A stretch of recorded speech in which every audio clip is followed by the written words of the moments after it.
Ginger. We got Ginger about 7 years ago or so. And when we got him, he was this cute little orange ball of fur. We thought, here's a friendly little kitten, little cat. He was so tiny and soft and sweet, and he was very young because his mother had abandoned him, so we got him younger than you would normally get a little kitten. He was so young, in fact, that we couldn't tell if he was male or female, and we thought he was a girl and named him Ginger. And then later, when the vet realized he was a boy, we just decided to keep the name Ginger because he already went by Ginger. He was just the sweetest and cutest and softest, and he was not nearly so fluffy or large as he is now.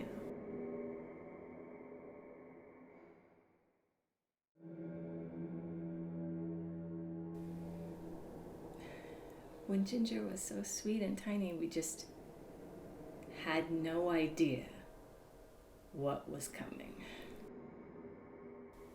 The first time I realized that we had gotten into something bad was... Let me think back a little bit.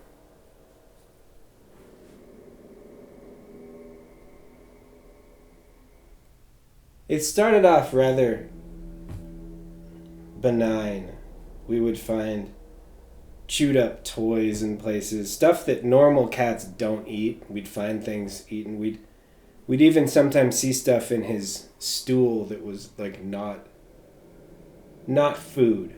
But we found that he liked to eat stuff that wasn't food, and we noticed that he didn't really tend to like regular food that much. It was bizarre. He would eat a little bit, but he liked to eat a lot of plastics and things like that, and we started to notice he would try to eat electrical things when they were plugged in.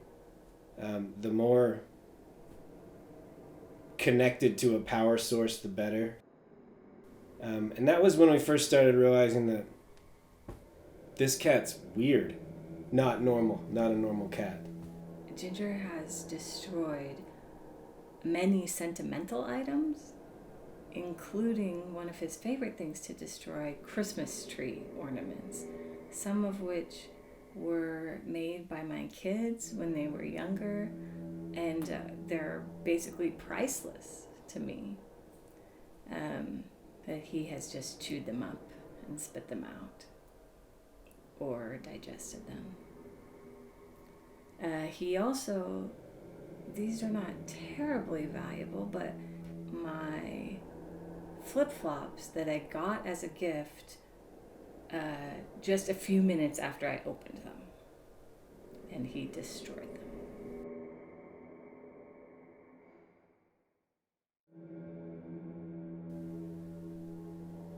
So when we started to get into buying cats, part of the cool part about cats is they're small enough that you can pick them up, and if they get in your lap or something, it's no big deal. That's been true for every other cat we owned, but not Ginger.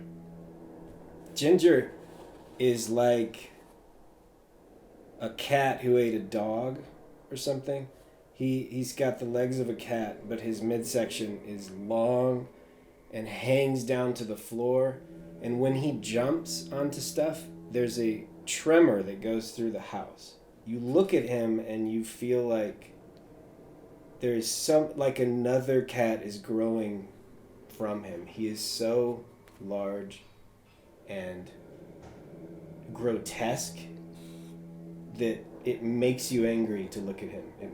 You get this visceral, intense, like, are you kidding me feeling, because he is like 3 cats in one. It's bizarre. It's hard to describe, except you don't want to look at it anymore. You want to run away. Ginger sometimes keeps me up at night. I can hear that he's awake, moving around the house, and I'm just nervous about what it is he's eating and chewing on when I can't be watching him. I can't watch him every minute. So I'm just fearful. All right.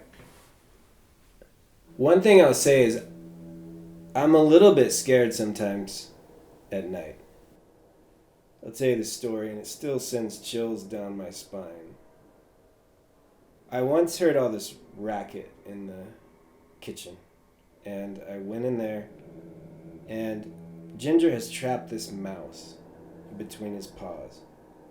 And the mouse is kind of trying to get away and remove its head, and he looks at me, and it's almost like I can see a human emotion of almost like he knows I can see him. He knows he can let the mouse go. He knows he's in control. He looks at me, and then he reaches down and rips the mouse's head off. And just eats it. And it's disgusting, and I'm like yelling, I'm like, Ginger, what are you doing? And he just had this weird look in his eye, this weird gleam, like, I'm in charge here. Okay, so that one was disturbing, but one time I woke up in the middle of the night, and he was on my chest, looking at me with that same look in his eye, like, I'm in charge here. Like, at any moment, I could end you. And that's what I live with every night. He has brought terror to this house like nothing I've ever seen.